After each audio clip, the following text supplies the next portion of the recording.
Hee-jin strikes back. Former ADOR CEO launches her own entertainment empire.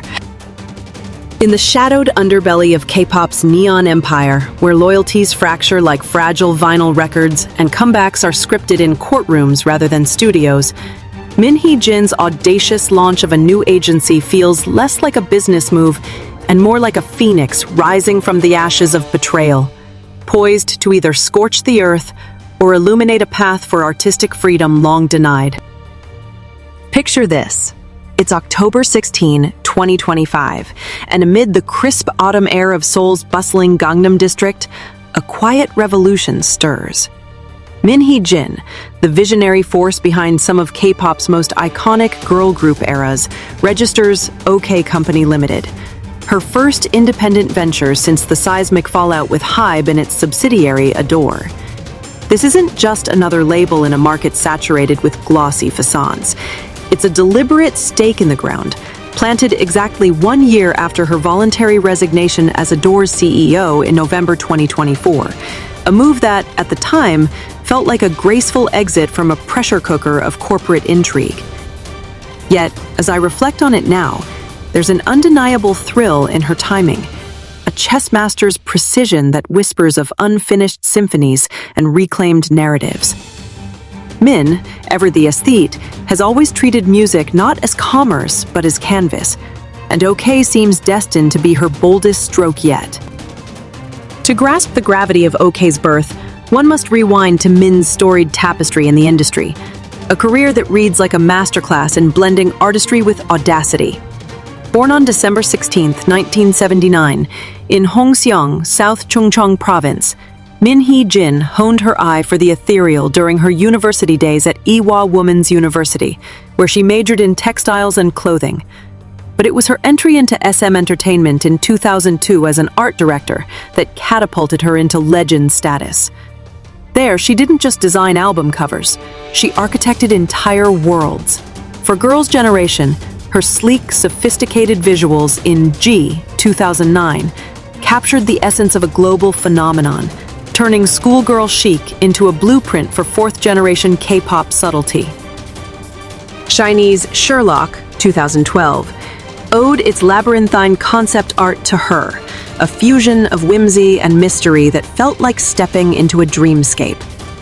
EXO's cosmic motifs, Red Velvet's dual velvet irreverent duality, these weren't accidents, but Min's fingerprints, earning her accolades like the Best Visual and Art Director prizes at the 2011 Mnet Asian Music Awards. It's impossible not to feel a surge of admiration here.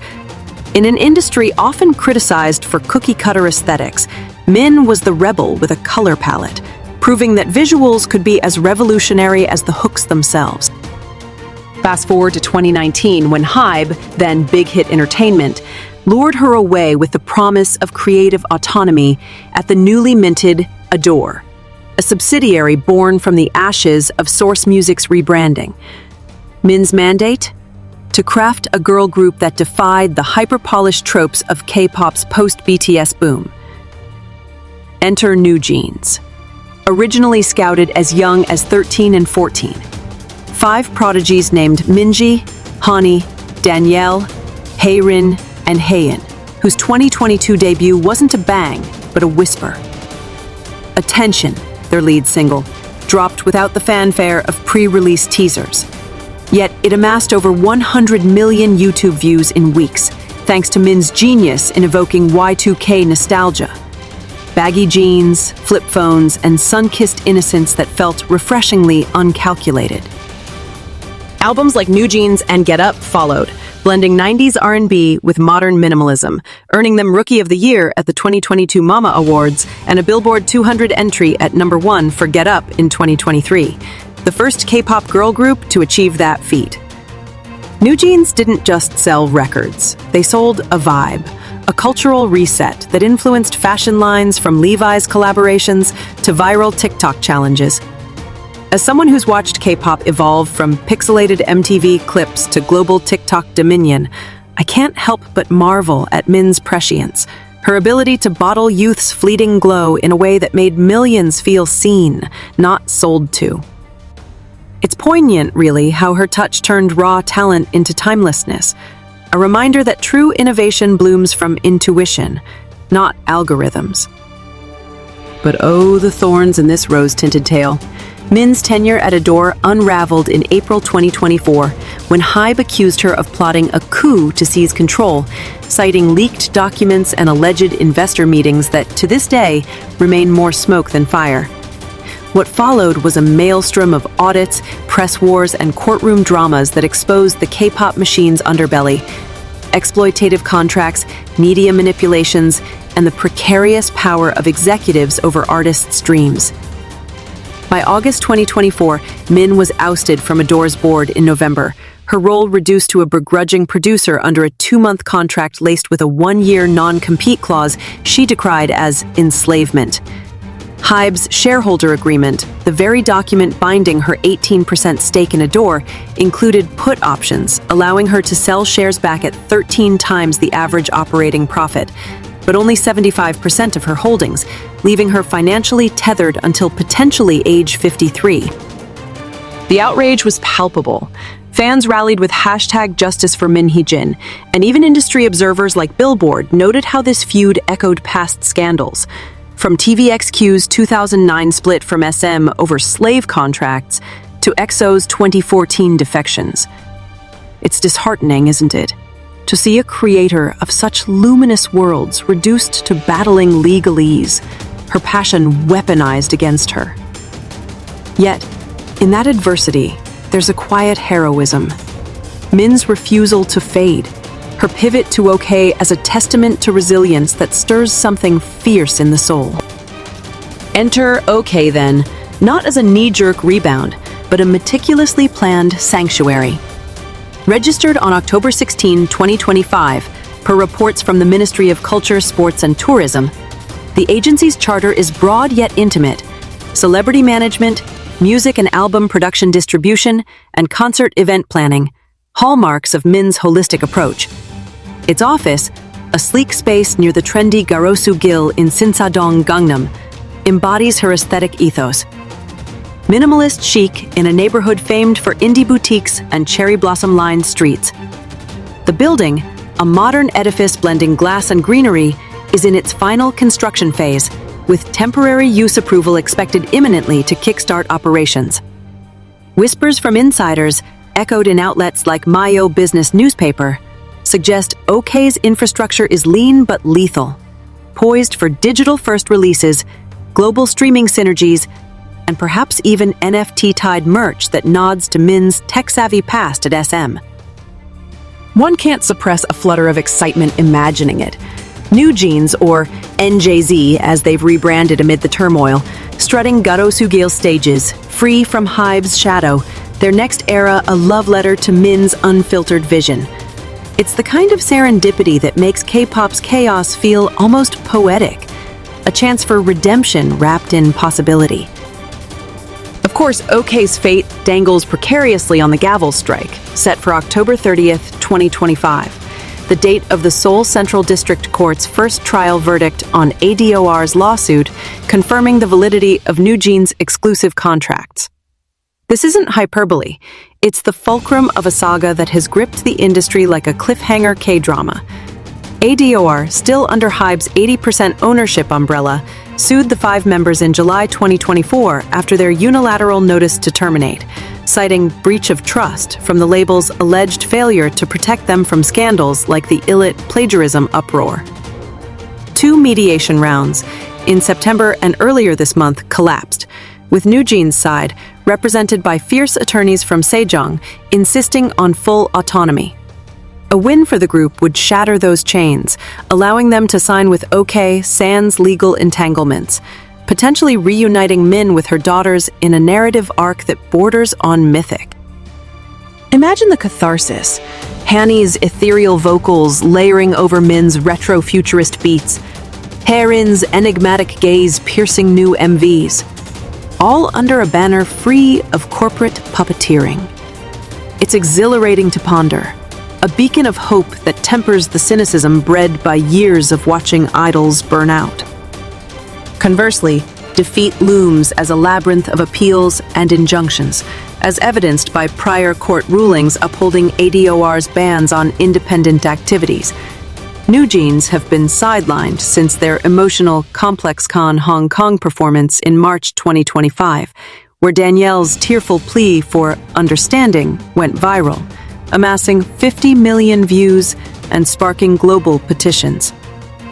Hybe's parallel litigations, including a separate suit to validate terminating Min's shareholder contract, add layers of complexity. They've already shelved her producer role, citing unreasonable demands. Yet here's the rub, and a point of quiet vindication for Min. Hybe's non-compete allegations crumble without the now nullified shareholder pact. No post-cancellation clauses bind her, as confirmed in July 2025 when courts cleared her of breach of trust charges, a ruling Hybe appealed but couldn't overturn on evidence. It's a small mercy amid the melee, but one that evokes a wry smile. Justice, however delayed, affirming that even giants can't rewrite rules on whims. The emotional toll, though, unquantifiable. For NewJeans, teens thrust into adult wars, it's a gut wrench. Reports from their parents' statements in court paint pictures of sleepless nights and shattered trust. A stark reminder that behind the glamour, these are kids navigating tsunamis. Zoom out, and OK's ripple effects could reshape K-pop's fault lines. The Hybe-ADOR imbroglio has already shaved billions from Hybe's market cap. Shares dipped 25% in April 2024 alone, per Reuters, and ignited debates on artist rights that echo the Korean Music Industry Association's February 2025 warning. Such precedents could collapse the ecosystem if unchecked. Groups like Fromis9 and G-Idol have cited it in contract renegotiations, while international acts like Blackpink's YG Exodus in 2023 feels prophetic. Min's story amplifies voices long marginalized. The creative directors, the women in boardrooms outnumbered 10-1, the idols demanding equity in their sweat.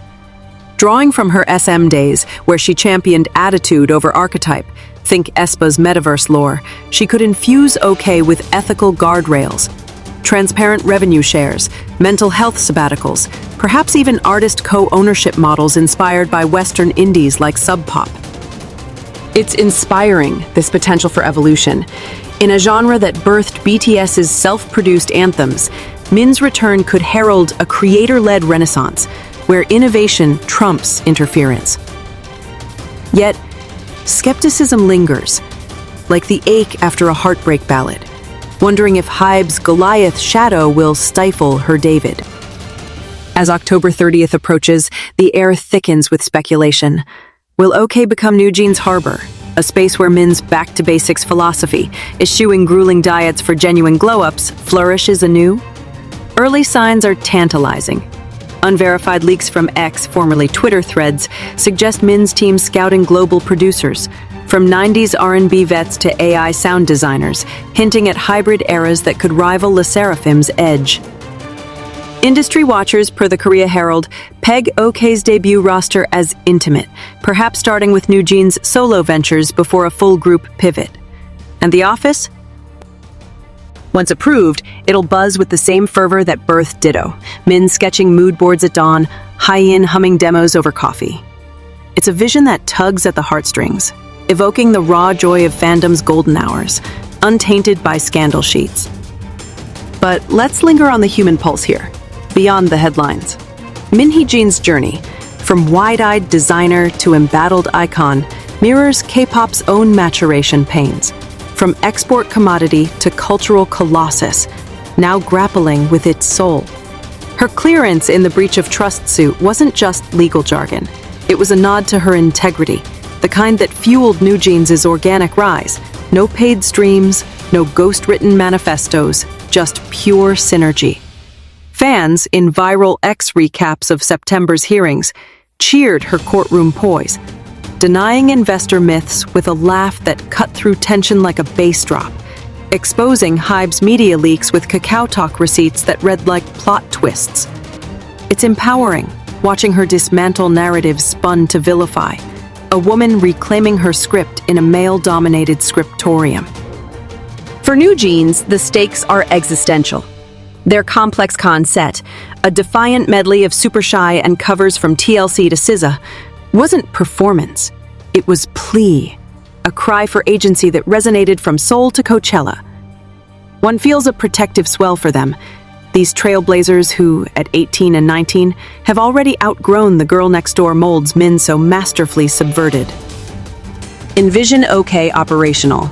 Concerts at Garosogil's intimate venues evolving into world tours, albums distributed via indie-friendly platforms like Bandcamp alongside Spotify dominance.